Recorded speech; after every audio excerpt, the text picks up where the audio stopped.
Welcome everyone to Live and Alive with me, Mr. Motivator. One day, you all may know that I'm also Derek Evans.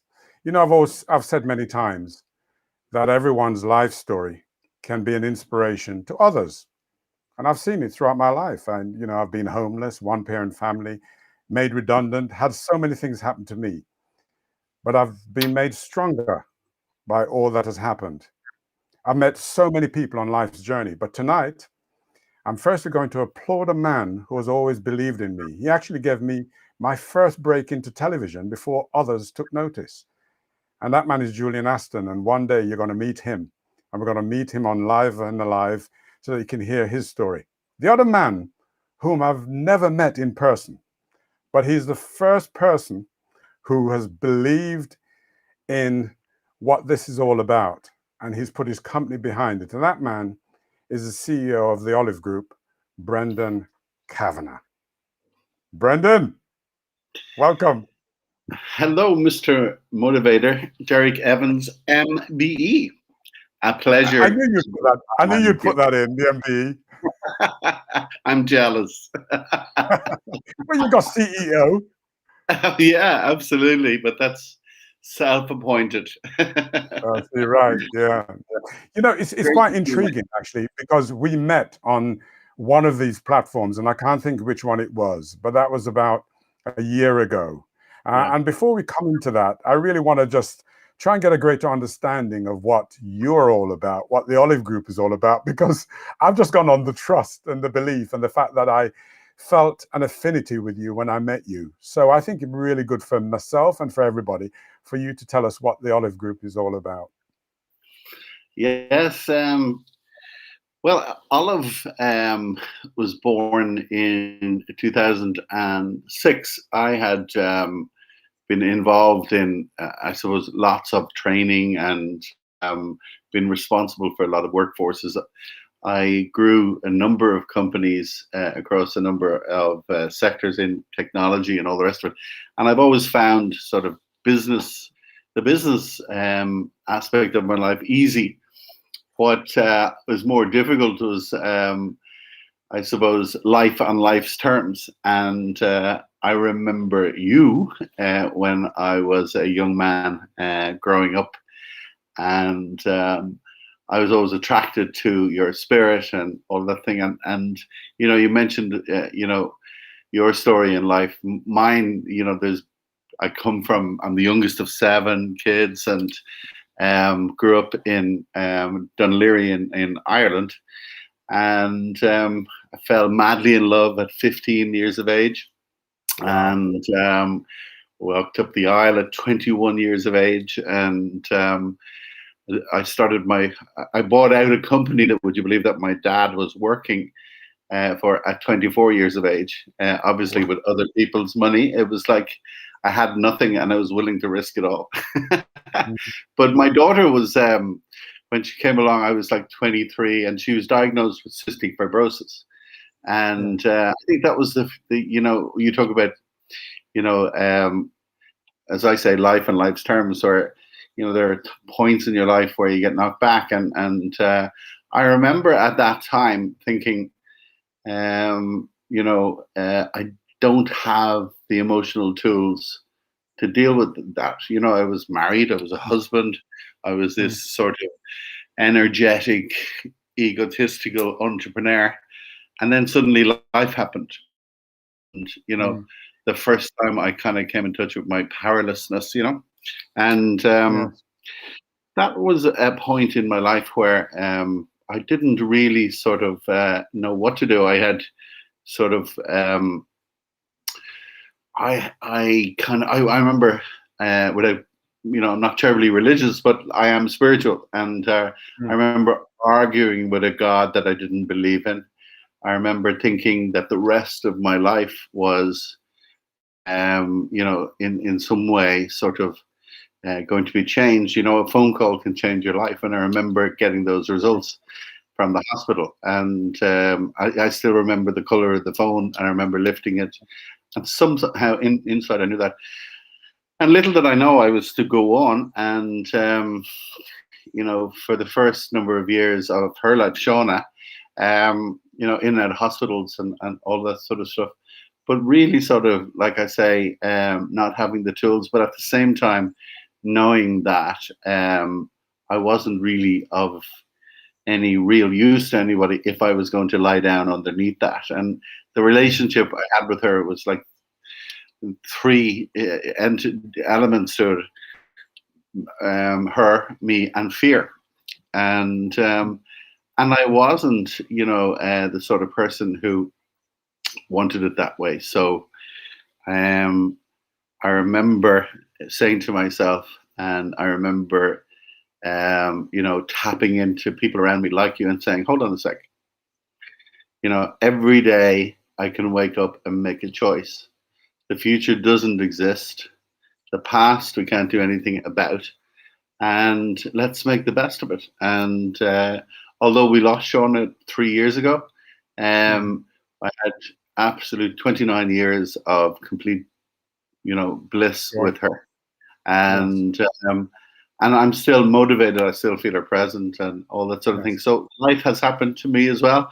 But like you, I went on from there. I grew 12 companies. Like I said, the business side of it, I found easy. The relationship side with myself, with others, is the stuff that every day I have to make a choice. And I've always loved watching you saying, hey, come on, don't let it knock you down. Stand up there, just move, keep going, all the rest of it. So that's why I am so enamored with you. And when we met by chance, it was actually through Unite, one of the platforms we were deploying for one of the biggest unions in the UK. And Marcus invited you on to as a speaker.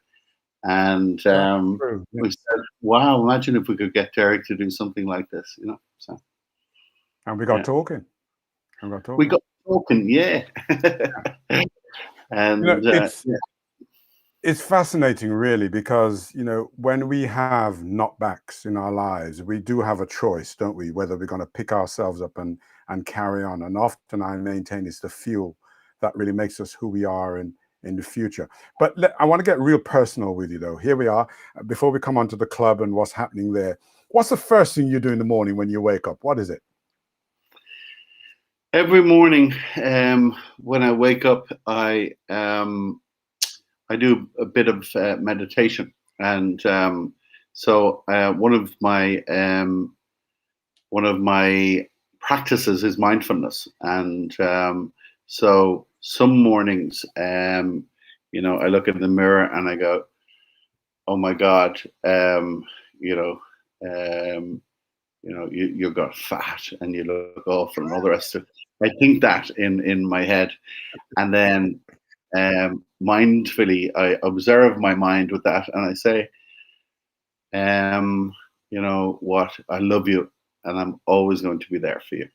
And that prevails most days, not all days, but most days. Because unless you have that, and I believe your gospel, unless you have esteem, unless you're nurturing yourself, you can't really sort of be there for others. So. No, you can't. So the Olive Group is what? What is the Olive Group right now? So we are a cheeky little Irish company that what, with 200 staff worldwide, isn't it? 680 now, yeah, 680 people. My goodness. And so when I worked first in the oil and gas industry, so I was responsible for a lot of training and compliance, and I think through pain rather than virtue, I was interested in keeping people safe and all that sort of stuff. And when 2006, you might remember, 2007, the world looked like it was going to fall apart. The biggest financial recession ever, Lehman's crashing, all that sort of thing. And they the look of the Irish. I had just sold a company, and I said to myself, I don't believe it. I said to myself, what's a good business to be in during a recession? So so training is always a good business to be in a recession. And so Olive was kind of born from there. And I began to look at how people, um, transition from being laid off into other opportunities. And this whole thing of agile learning and all of that sort of stuff and lifelong learning was something that always played in my mind, because I kind of, I just think that, you know, work is dignity, and education is a human right. And Yes. that sort of was with me. Now, just in case I put myself up for canonization or whatever, this was inspired by, like you said earlier on, this was inspired by people around me who weren't motivated by money, but motivated by helping others. Do you know what I mean? And I had I seen can that feel because that. I spent a lot of time in hospitals. I had seen that, and so that was something that, for the first time in my life, I had an opportunity to Mm. actually go after. And Olive was born out of that. And then also, it was another time in my life where I kind of was, I had a decision to make. And, you know, again, life on life's terms. I decided that, even though it wasn't like lying under park benches or all the things, business is always a great place to hide. And, I often say that, a lot of the way I was behaving was kind of disguised as business. And I Mm. come from a good long line of good Irish alcoholics, and, I remember saying that, even though, like I say, it wasn't sort of lying under benches or falling down or whatever, I just knew that I was 38, and I knew that alcohol and stuff like that was costing me more than money, Derek. Do you know what I mean? And Yeah. I knew that it was, not adding to anything in my life, but maybe Value. taking away Right. some relationships and stuff like that. Mm. So, Mm. uh, so I decided around that time as well, 2008, that, I'd been sitting on a high stool, in one of my local pubs and stuff like that. And by the way, I'm not the booze face. Most of them, I prefer them when they're drinking. I'm only talking about me. And I had been BSing all my life about climbing Everest, looking at the Yes. movie, and then I found out later on that actually. But I met this guy. I think I had stopped drinking, and I was starting to get healthy, making Uh, better decisions and stuff like that, and being there for my family and stuff like that. And this guy stopped me on the street, and he said, "Oh, hi." Now it's been like a year or two, year and a half, I think, since I was in a pub. But it's amazing life inside a pub when it gets so small and all the rest of it. He said to me, mhm. "I haven't seen you. It must be a month or two, is it?" And are you still bullshitting about climbing Everest someday? And I was furious inside. you know, I was kind of going, he's right. I've talked about that in my life. Yeah. And Mm. the next day I went to Kathmandu, and Wake up call. Wake up call. Love it. absolutely. And I started to go on a trek up Everest and went up to base camp. I remember at one stage staying in a Buddhist monastery, and talk about getting signs and all the rest of it from meet like you. And I met with this a Buddhist Rinpoche, so he's like the Archbishop of Canterbury in the Himalayas. Yeah.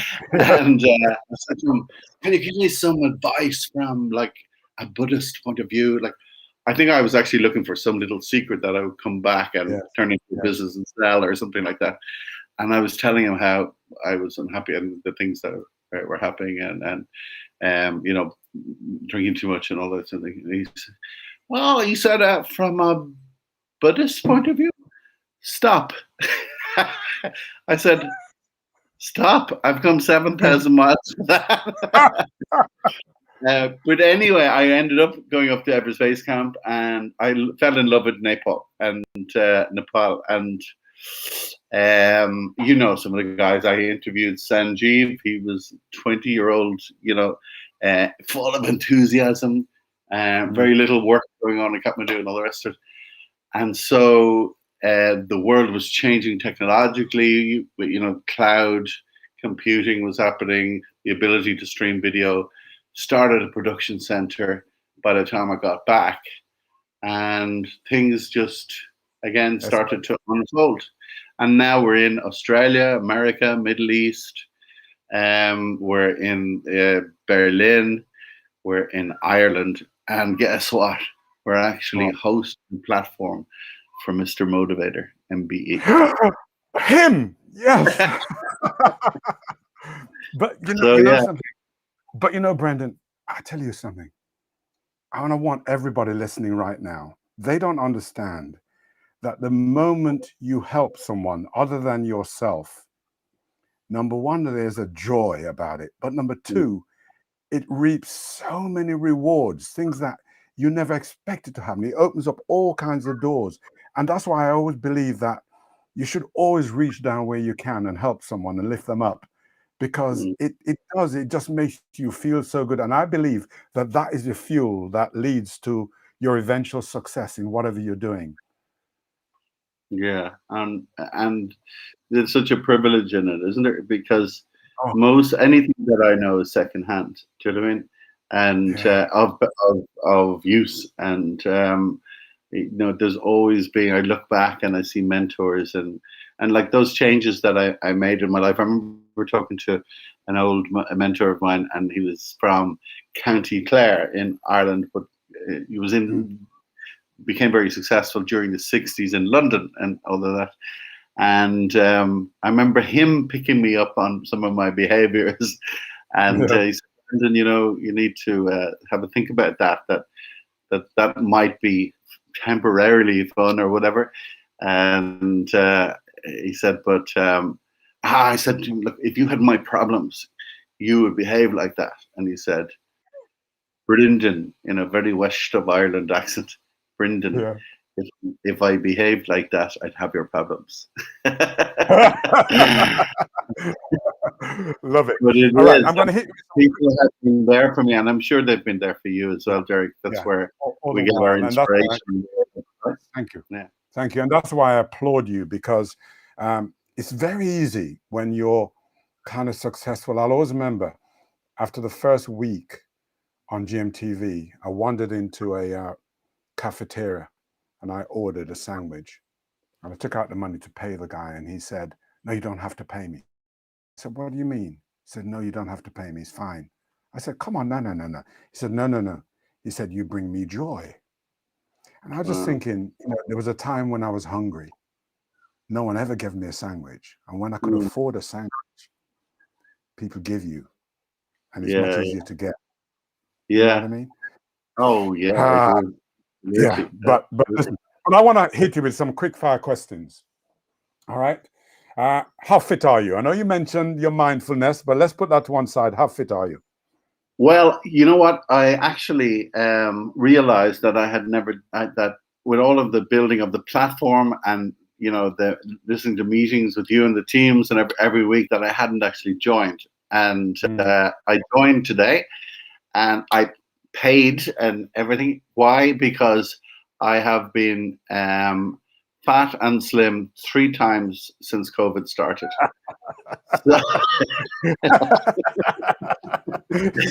And now that it's kind of looking like it's ending and opening up a little bit, I ended on the wrong side of that. Okay, hold on there now. Okay, so next quick, what is your favorite meal? My favorite meal is Chinese. Good. Okay, leave it there. We won't go into the full menu. What can't you do without? I think like I can do without sugar, like chocolate. Like that's kind of not great for me. And there's diabetes type 2 in my family. Although I just had an executive check, and it's not a health check, and I don't have diabetes type 2 yet, but I am very exposed to it.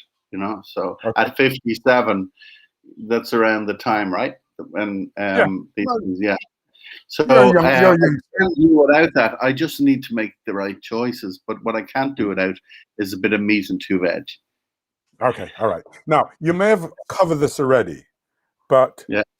in terms of the low point, what has really been your lowest point, do you think? In my life, Yes. um, well, 3 years ago, Shauna, who that little girl who'd CF went, she went on and she traveled the world. She got her degree. She got married and worked her down the aisle.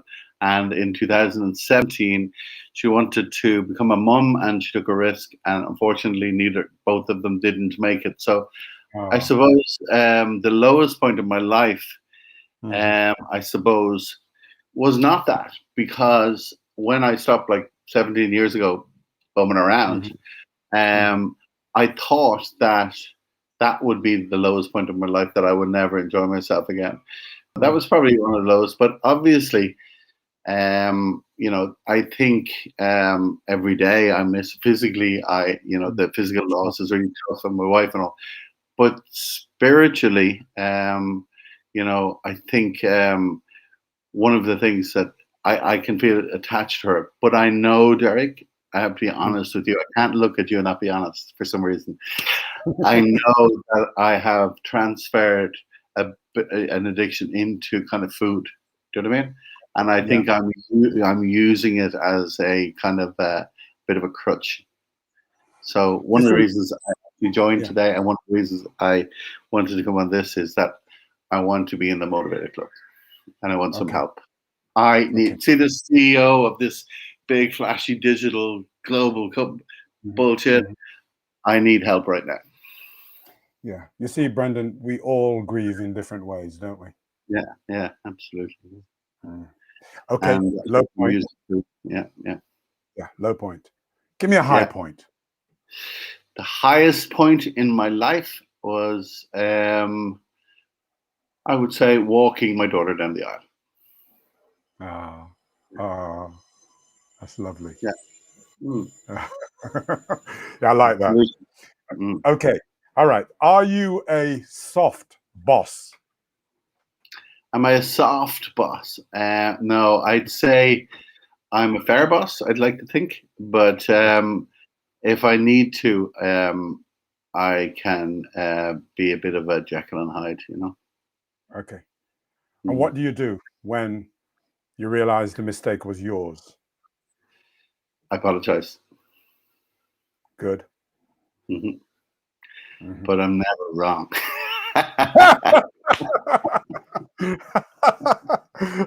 So I should correct that. If my mistake is mine, Yeah. then I know the pain of you know.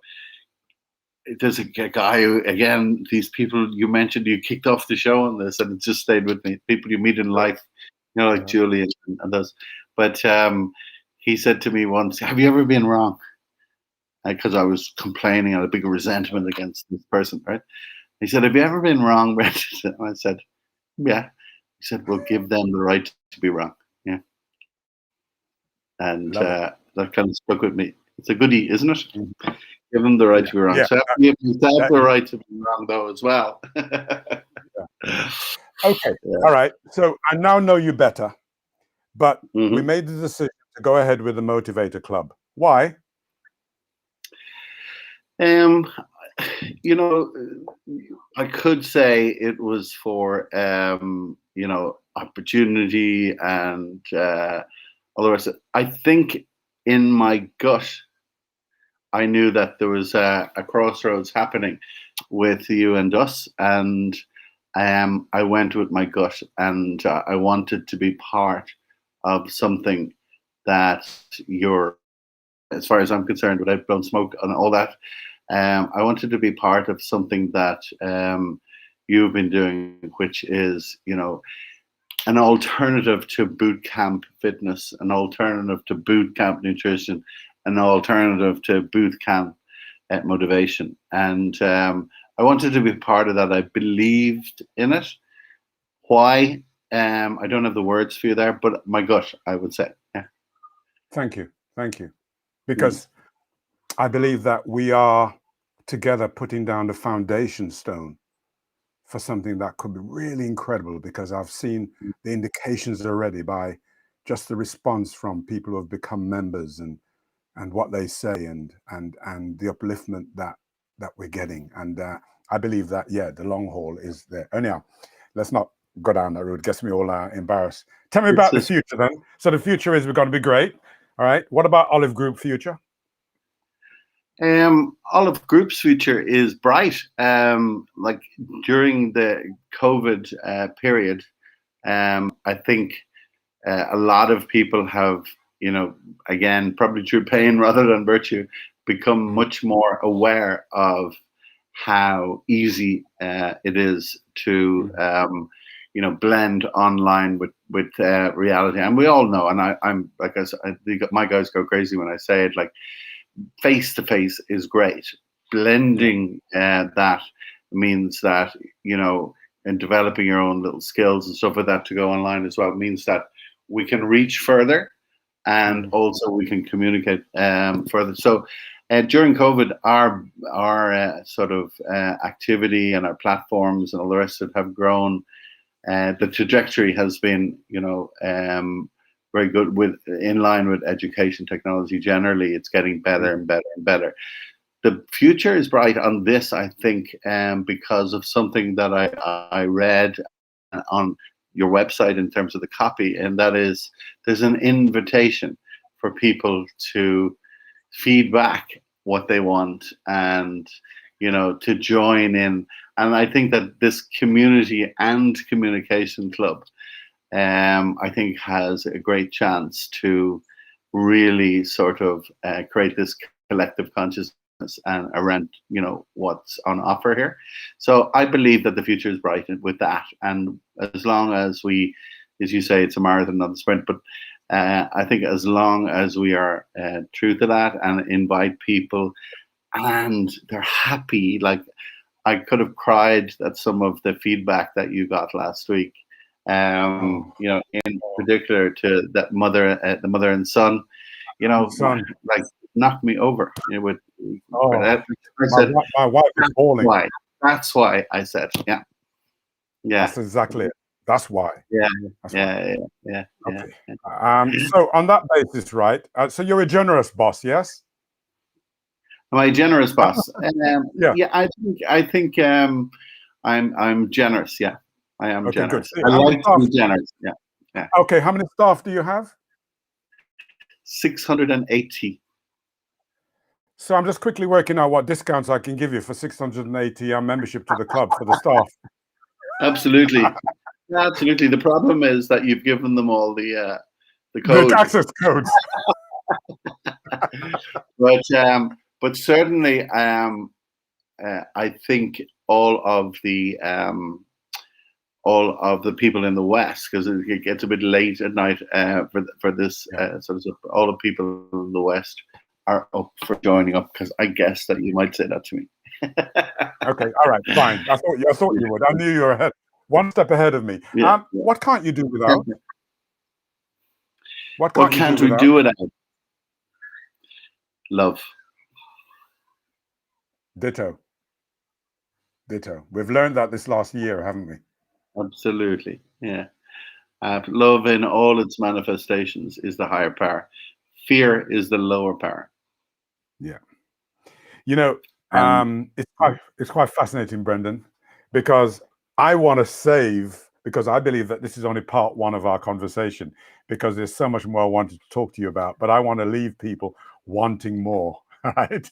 So I think we're going to have to definitely do a part two, but it won't be for a while, because in 2 weeks' time, everyone's going to get the chance to meet the person who's been supporting me, propping me up, the person I've been able to lean against to support me. And like you, when you find that right person, you've got to really kind of look after them like crazy, because if she wasn't there, I'd fall over.